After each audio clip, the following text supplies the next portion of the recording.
What unfolds when a titan of the entertainment world enters the seemingly safe harbor of a late-night interview, only to find the host has engineered a trap destined to backfire, catastrophically? In this arena, we bore witness as Jennifer Lopez systematically dismantled Jimmy Kimmel on his own home turf, in a display of power that defies description. This was never just a celebrity sit-down gone awry. This was a tactical clinic on neutralizing a contemptuous host who mistakenly believed he could tarnish a legacy. Prepare yourselves, for the spectacle you are about to witness will shatter the very foundation of what you believe late-night television to be. The air was thick with unspoken warnings the second Jennifer Lopez graced the Jimmy Kimmel live stage. Something was fundamentally wrong. The customary glow of celebrity spectacle had been usurped by a frigid tension so potent the live audience felt its icy grip. And Jimmy, enthroned behind his desk, wearing that infamous smirk, had undoubtedly scripted a special kind of torment for his guest. His fatal miscalculation? Jennifer Lopez had come prepared for battle. Jennifer Lopez, everyone! Jimmy's voice boomed as the applause receded, laced with an edge that betrayed the gentle interview his team had guaranteed. It's wonderful to have you, Jennifer. Or is it J-Lo? Are we still in that particular chapter? Or have we moved on? A question cloaked in innocence, yet Jennifer's gaze sharpened with recognition. She had survived in this treacherous world long enough to know the scent of a baited trap. Jennifer is fine, she responded, her voice a calm river of ice, as she settled with the profound stillness of a monarch who had faced down empires far greater than this late-night host. Jennifer it is, Kimmel echoed, his shuffling note cards a piece of cheap theater. So, I must ask, because the world is clamoring to know, and if I'm being honest, so am I. It's been quite a turbulent year for you, hasn't it? The whirlwind of projects, the shifts in your personal life, the social media tempest that fueled global conversation. It's a dizzying affair. Jennifer canted her head, a phantom smile touching her lips but refusing to ignite her eyes. It's been a fruitful year, Jimmy. I'm profoundly thankful for every chance I've had to build, to perform, and to feel the energy of my audience. That is the truth of my world. Of course, Jimmy conceded, but a hunter's glint now shone in his eyes. But let's explore a few of those connections, shall we? Because whispers have become stories, and stories have become quite loud. Stories of imperious conduct on film sets. Stories of impossible demands placed upon your staff. Stories that paint a picture of, well, someone who is not the most pleasant collaborator. The studio was plunged into a vacuum of silence. This was not the lighthearted ribbing the audience had paid to see. This was a calculated, on-air assassination attempt against one of the most formidable artists on the planet. And the shift in gravity was felt by every soul in the room. Jennifer's spine straightened to steel, and when she finally spoke, her voice was imbued with the unshakable authority of a self-made queen. Jimmy, it seems there's a disconnect. Are you inquiring about my professional commitment, my work ethic? I would be delighted to discuss it. I have dedicated over 3 decades to this industry, and I have forged my entire career on a foundation of discipline, relentless dedication, and absolute respect for every person I collaborate with. If you have a legitimate question about my work, I will answer it. But if your intention is to launder gossip from the tabloids, then perhaps the more interesting conversation is about why you feel the need to do so. Jimmy's smirk momentarily shattered before he scrambled for his next line. Oh, Jennifer, let's not be so grim. A bit of harmless banter, he thought. A little friendly fire. The stories, the writers, the diva demands, surely. After all this time, she could see the humor in the narrative built around her. Tantrums? Jennifer's reply was not a question, but the calm before a storm, a stillness that filled the studio with dread. Jimmy, a question for you. When a man in this industry details his requirements to perform, to be comfortable, to excel, to execute his job at the absolute peak of his abilities, what is the term you use? Jimmy felt the heat of the lights, a bead of sweat he didn't see coming. I don't know. Professionalism? Precisely, Jennifer confirmed, her posture shifting, a predator leaning in. But when a faceless action, woman, and let's be very clear, a Latina woman, holds herself to that same high standard, she's not professional, She's difficult. She's, to use your word, throwing tantrums. So I have to wonder, Jimmy, where on that spectrum do your own contractual demands land? Because I have a feeling your dressing room, your schedule, your ironclad creative control over this very program didn't come without a few requirements. A hush fell over the audience, a collective intake of breath. This was no longer an interview, it was a reckoning. Jimmy's laugh was a hollow echo, a desperate attempt to reclaim the moment. Well, I mean, that's different. That's just, standard for television, he sputtered. Standard for you, Jennifer corrected, her voice like silk-wrapped steel. But a tantrum for me. One has to wonder at the mechanics of that, don't you think? His eyes darted off camera, a silent plea to his producers for an escape route that wasn't there. But the onslaught was far from over. Jennifer had weathered decades of men just like him, men who believed they could shrink her legacy with the poison of manufactured drama and lazy, sexist tropes. The part I find most fascinating, Jimmy, she declared, her voice resonating with a newfound power, is that you invite me onto your stage, and instead of discussing my work, the music, the films, the businesses I've built from the ground up, instead of acknowledging a career that has defied an industry that routinely casts women aside once they pass 30, you want to trade in whispers. You want to breathe life into tired stereotypes. You want to paint me as the monster in a fairy tale written by people who wouldn't know me if they tripped over me. Jimmy saw an opening, a chance to stop the bleeding. Jennifer, I think you're taking this the wrong way. Was I? She cut through his defense with surgical precision. No, Jimmy, I am taking this exactly the right way. I believe you walked onto this set with a game plan. I believe you decided that tonight was your night. The night you would try to corner Jennifer Lopez on live television. The one variable you failed to account for is that I did not build this life by allowing men like you to write my story for me. The camera, an unflinching eye, zoomed in on Jimmy's collapse, capturing the spectacular implosion of his ill-conceived ambush. This was more than a defense. It was a masterclass in deconstruction. Jennifer Lopez was taking apart the very foundation of his attack, piece by painful piece, with a precision born from a lifetime of being underestimated. The silence in the room was now a physical presence, a heavy shroud. Jimmy Kimmel, behind the fortress of his desk, watched his confident persona crumble into dust under the sheer weight of her truth. But in a moment of hubris, a fatal miscalculation, he chose to double down. Look, Jennifer, he began, a captain foolishly trying to steer his ship back into the hurricane. I think you're being a little oversensitive. It's comedy. It's entertainment. People want the real story, not some polished press release version of your life. A dangerous glint ignited in Jennifer's eyes. Oversensitive, she repeated, savoring the word as if it were a poison she was now immune to. Jimmy, you want to talk about what's real? Let me tell you what's real.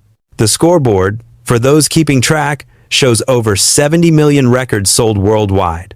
What's real are the films that have commanded more than $3 billion at the global box office. What's real is the empire I built, a dynasty forged in music, film, fashion, and fragrance. And yet, you want to discuss whether I am oversensitive? A hollow laugh attempted to escape Jimmy's lips, but it died in his throat as Jennifer continued her advance. Do you want to know what else is real, Jimmy? The fact that you just used the word oversensitive to diagnose a woman who merely pointed out your unprofessional conduct. That's what's real. That's the headline here. A late-night kingpin who believed he could corner a guest, only to find himself checkmated when she refused to be a pawn. A murmur rippled through the audience, a tide turning against its host. Jennifer had not just answered. She had seized control of the entire narrative, and the transfer of power was a palpable shockwave in the room. Now, wait just a minute, Jimmy interjected, his voice cracking under the strain. I'm not bullying anyone. I'm doing my job. This is the very nature of late-night television. We ask the hard questions. We spar with our guests. But Jennifer cut through his justification, her voice ablade. Jimmy, there's no we in this arena. You were the one who made the decision to ambush a guest who came here in good faith. You were the one who chose to peddle damaging stereotypes instead of hosting a meaningful conversation. Do not Dare pull your entire industry into the hole you've dug for yourself. Jimmy's face was now a rising tide of crimson. Off stage, his producers were making frantic, desperate gestures, but he was lost in the storm, pressing onward. Jennifer, you're twisting this into something it's not. Seriously, come on. You have to concede that some of the narratives about your conduct, some of the things that have been reported by whom? Jennifer demanded, leaning forward. A predator closing in. Name them, Jimmy. If you are going to sit on this national stage and implicitly call me a liar, then you will name your sources. Tell me precisely who told you these stories about my alleged behavior. Jimmy fumbled with his note cards, clearly unprepared for this level of pushback. Well, I mean, there have been various reports, industry sources, people who are familiar with the situation. People familiar with the situation, Jennifer repeated, her tone dripping with derision. Jimmy, do you hear the words coming out of your mouth? You invited me onto your program to execute a character assassination based on phantoms and whispers. Do you possess any understanding of how profoundly irresponsible that is? Do you grasp the damage that inflicts? The studio audience was no longer a neutral territory, it was now her fortress. Jimmy could feel the ground giving way beneath him, a collapse happening in real time. But instead of a strategic retreat, he committed another, more fatal error. Jennifer, I think you need to calm down, he uttered. And in the instant those words left his mouth, the very physics of the room seemed to alter. Jennifer leaned back, a smile spreading across her face that was both magnificent and utterly terrifying. Did you just tell me to calm down, Jimmy? He knew it instantly. The self-inflicted wound. The point of no return. But the words were out, and he could not call them back. I just meant you. I know, perhaps we should take a moment. No, Jennifer said, holding up a hand to silence him.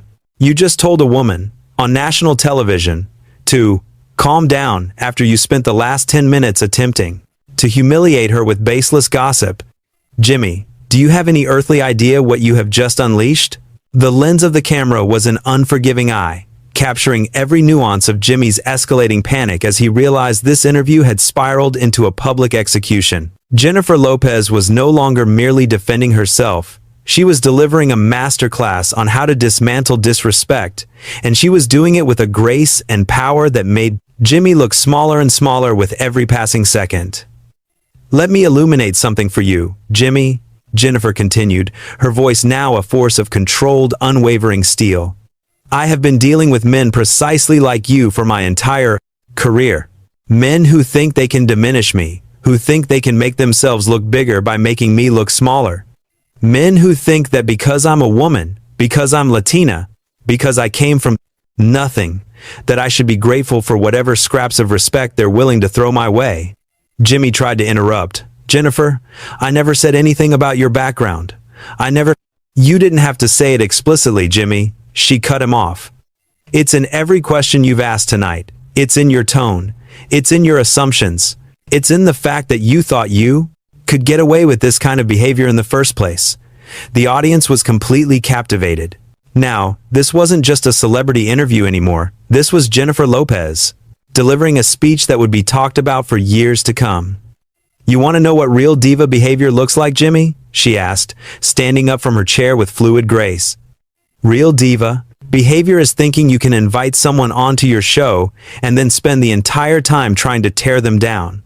Real diva behavior is believing that your platform gives you the right to spread rumors and perpetuate harmful stereotypes. Real diva behavior is telling a successful woman to calm down when she refuses to accept your disrespect. Jimmy was visibly sweating now, completely out of his depth and clearly regretting every decision that had led to this moment. But Jennifer wasn't finished with him yet. Jimmy sat frozen, behind his desk, his face a mixture of panic and humiliation as Jennifer Lopez stood before him, radiating the kind of power that can't be manufactured or faked. The studio audience was completely silent, hanging on every word of what was becoming the most spectacular takedown in late-night television history. You know what, Jimmy? Jennifer said, her voice carrying across the studio with crystal clarity. I think we need to have an honest conversation about what just happened here tonight. Because this isn't really about me at all. This is about you. Jimmy opened his mouth to speak, but Jennifer held up her hand, and somehow that simple gesture commanded more authority than anything he could have said. This is about a man who built his career on the premise that he could make jokes at other people's expense and call it entertainment. This is about someone who confused cruelty with comedy and thought that no one would ever call him out on it. But here's the thing, Jimmy, I'm calling you out. The camera zoomed in on Jimmy's face, capturing every beat of sweat, every nervous twitch, as Jennifer continued her methodical destruction of his credibility. Let me ask you something, Jimmy. In your preparation for this interview, did anyone on your team suggest that maybe, just maybe, you should focus on my actual accomplishments? Did anyone think it might be interesting to talk about the fact that I'm one of the few artists who has successfully transitioned between music, film, television, and business? Did anyone consider that your audience might actually want to hear about my creative process, my upcoming projects, the lessons I've learned in 30 years of entertainment? Jimmy tried to nod, but the gesture came across as pathetic rather than agreeable. We could certainly talk about those things. No, Jimmy, Jennifer interrupted, her tone suggesting that his time to participate in this conversation was over. We're not going to talk about those things now because you made a choice. You chose to turn this interview into an attack. You chose to prioritize gossip over substance. You chose to disrespect not just me, but every woman who has ever been labeled difficult for having standards. The audience was beginning to applaud slowly at first, then with increasing enthusiasm as they realized they were witnessing something historic. But here's what I find most interesting about tonight, Jimmy, Jennifer continued, pacing slowly into front of his desk like a prosecutor delivering closing arguments. You seem to have forgotten that I didn't get to where I am by accident. You seem to think that my success is some kind of fluke, something that happened to me rather than something I created through decades of hard work, strategic thinking, and refusing to accept less than I deserve. Jimmy swallowed hard, his Adam's apple bobbing visibly as he struggled to maintain some semblance of composure. So, let me remind you of a few things. Jimmy, let me remind you that when I started dancing on In Living Color, people said I'd never be taken seriously as an actress. When I got my first film role, they said I'd never be a leading lady. When I decided to pursue music, they said I'd never be a real singer.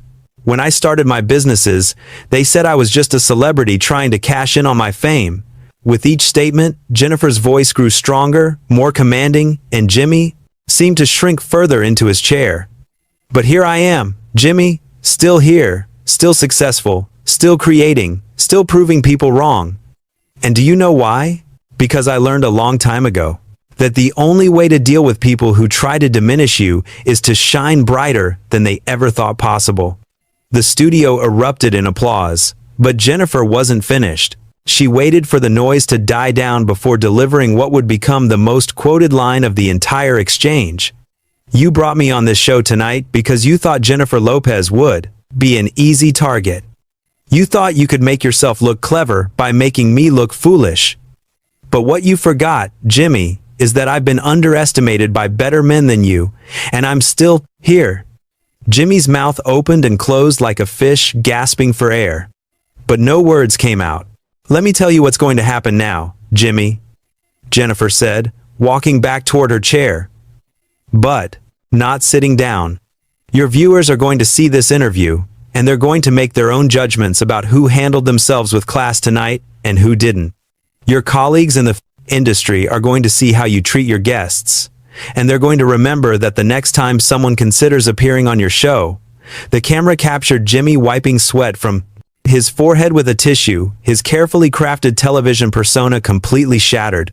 But most importantly, Jimmy, young women who are watching this are going to see what it looks like when someone refuses to accept disrespect.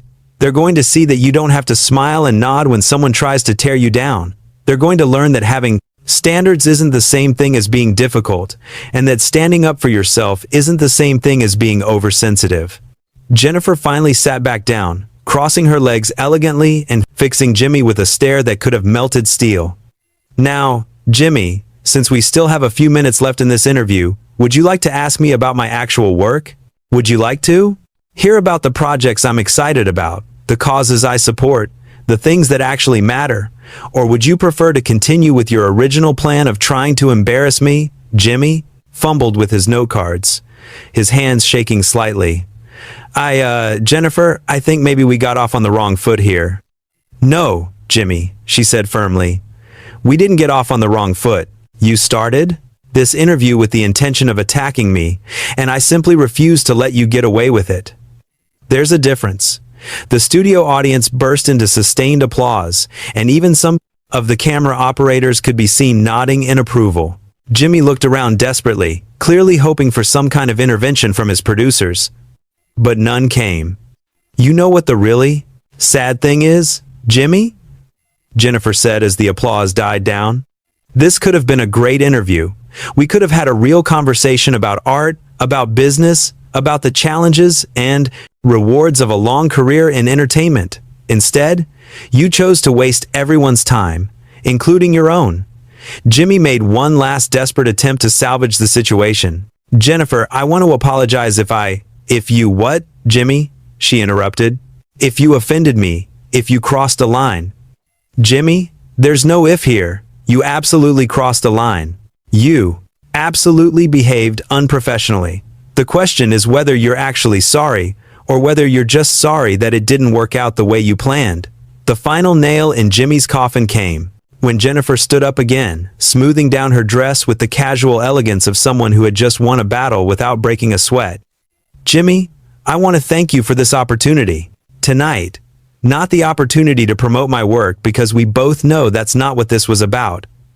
I want to thank you for giving me the opportunity to show your audience what it looks like when someone tries to bully Jennifer Lopez, because as you can see, it doesn't end well for the bully." As the show cut to commercial, the audience was on their feet, giving Jennifer a standing ovation that seemed to go on forever.